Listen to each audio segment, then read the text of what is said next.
नमस्कार, 18 city news channel में आपका स्वागत है और मैं हूं धर्मेंद्र। भारतीय जनता पार्टी के कद्दावर नेता हाकिम प्रसाद, जी हाँ, यह ऐसा नाम है जो जन जन तक पहुंच चुका है।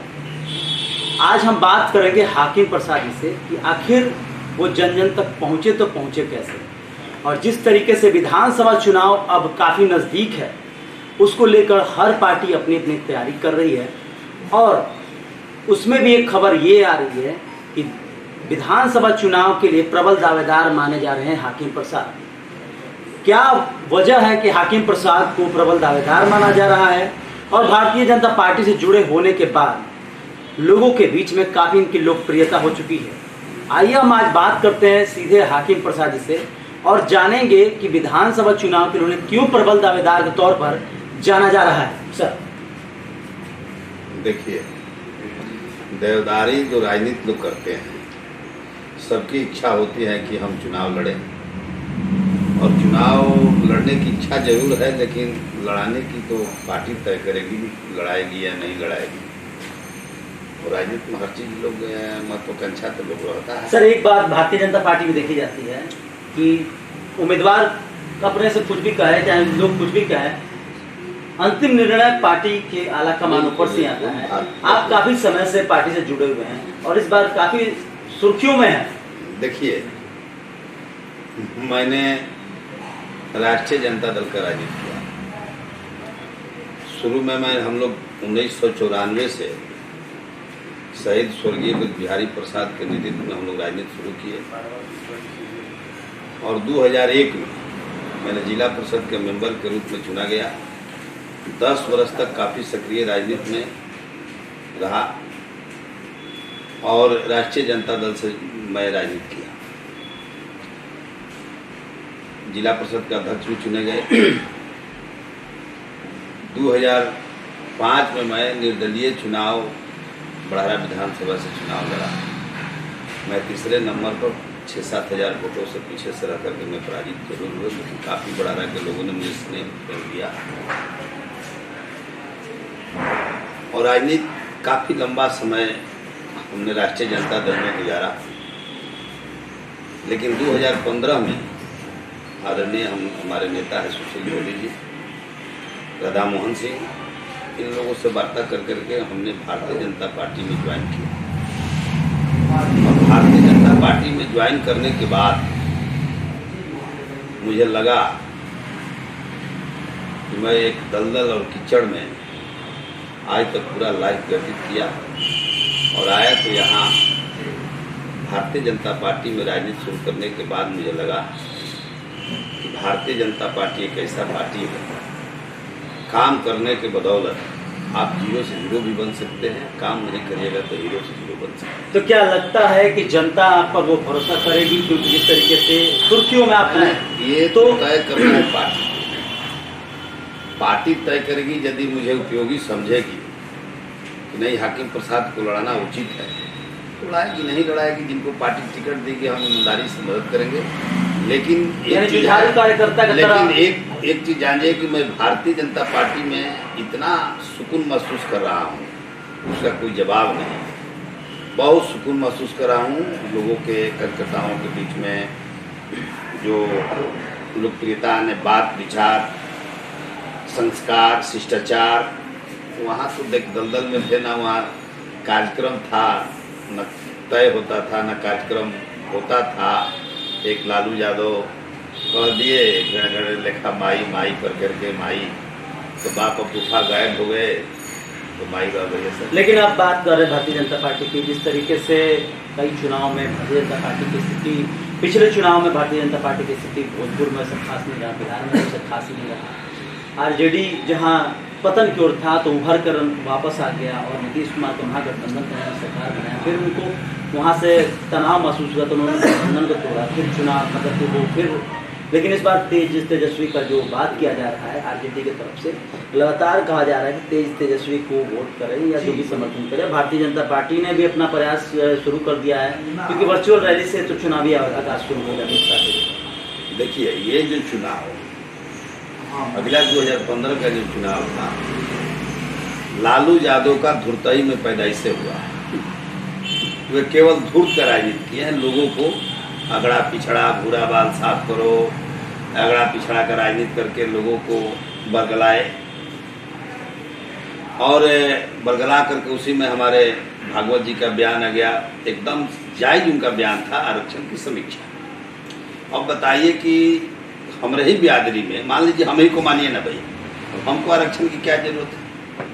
हमारे परिवार को क्या आरक्षण की जरूरत है? एक चीज बताइए ना, रामविलास जी को क्या आरक्षण की जरूरत है? वो तो यही कहे कि जो निचले तबका के लोग हैं आरक्षण थोड़े समाप्त करने का पाले थे। और दोनों शक्ति, एक तरफ तो नीतीश जी का भी प्रतिष्ठा दाव पर था, और उन्होंने काफी अति पिछड़ों के बीच में जो आरक्षण का मुद्दा उठाया, और दोनों शक्तियां मिली अगड़ा पिछड़ा कर राजनीति कर करके उसमें हम लोग असफल हुए। लेकिन तब पर भी दोनों शक्तियां मिली, तब पर भी जाकर के हम मात्र थोड़ा सा वोटों से। एक बात और मैं पूछना चाहता हूँ, एनडीए गठबंधन चुनाव लड़ेगा, क्योंकि जिस तरीके से नीतीश कुमार की बात किया जाए तो उनकी कार्यकाल से अब लोग धीरे धीरे रुष्ट हो रहे हैं। जिस तरीके से कोरोना का काल हो, बाढ़ का काल हो या चमकी बुखार हो, इन सब मुद्दों पर बिहार को देखा जाए, शेल्टर हाउस की बात की जाए, तो नीतीश कुमार को अब लोग सफल मुख्यमंत्री नहीं मानते। एक चीज जान जाइए, यदि नीतीश कुमार मुख्यमंत्री और सुशील कुमार उप मुख्यमंत्री बिहार के नहीं होते, यदि आज तेजस्वी की बात करते हैं, तेजस्वी यादव आज इसके हालात में मुख्यमंत्री होते तो बिहार बर्बाद हो जाता। लोगों को भ्रम फैला रहे हैं। अब इससे ज्यादा क्या कर सकते हैं मुख्यमंत्री? आप ही के घर में 2-4 लोग के बीमार पड़ जाए तो आपकी व्यवस्था करने में घबराएगा। अब जब कोरोना महामारी आया है, पूरा विश्व इसका झेल रहा है, और नीतीश कुमार चुन करके प्रदेश में से बाहर जो लोग रह रहे हैं सबके खाता में रुपये डाले, 3-3 माह का राशन दिया गया, इंदिरा आवास एक मुश्त दिया जा रहा है।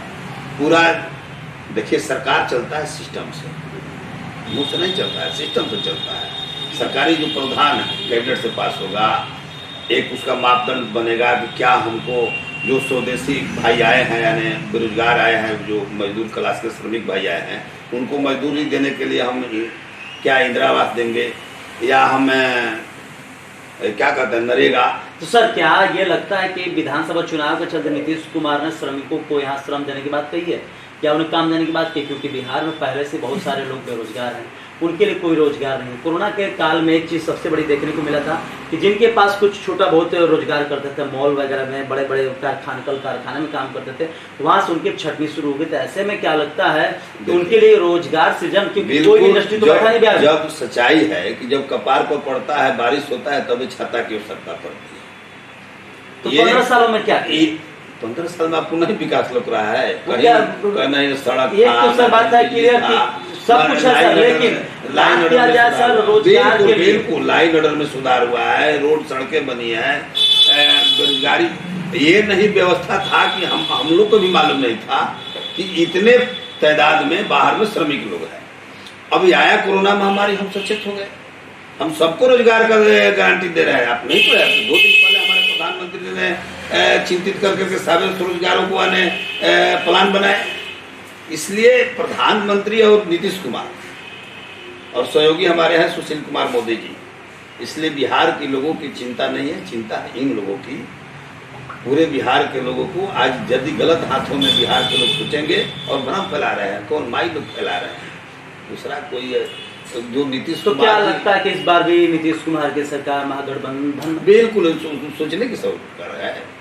जो 2000 की स्थिति देखे थे ना, 2010 से भी बदतर स्थिति राष्ट्रीय जनता दल का होने वाला है। सर, अब कुछ आपसे व्यक्तिगत सवाल है, किन बिंदुओं पर यदि आपको यहाँ से टिकट मिलता तो क्या मुद्दे होंगे, किन बिंदुओं पर आप उन पर काम करेंगे? देखिए, टिकट का भी नाम लीजिए, क्योंकि टिकट पार्टी तय करेगी। पार्टी तय करेगी किनको लड़ाना है, क्या कौन नहीं लड़ेंगे, कहाँ से किसको लड़ाना है, उपयोगी तो पार्टी तय करेगी। हाँ, जरूर इच्छा है मेरे, हमको चुनाव लड़ने का, और चुनाव यदि पार्टी चुनाव लड़ाएगी तो मैं लड़ूंगा। और लड़ने के बाद मैं 10 वर्ष जिला परिषद रहा हूँ, बड़ारा के लोगों के बीच में जाकर के पूछिएगा, मैं मजदूर की तरह काम करता हूँ क्षेत्र में। जिला परिषद होकर करके जिस क्षेत्र का मैं प्रतिनिधित्व किया हूँ, कोई गांव के लोग ऐसा नहीं होगा जिसको मान सम्मान प्रतिष्ठा मैं नहीं दिया हूँ, और उस गांव में कुछ ना कुछ योजना मैं नहीं दिया हूँ।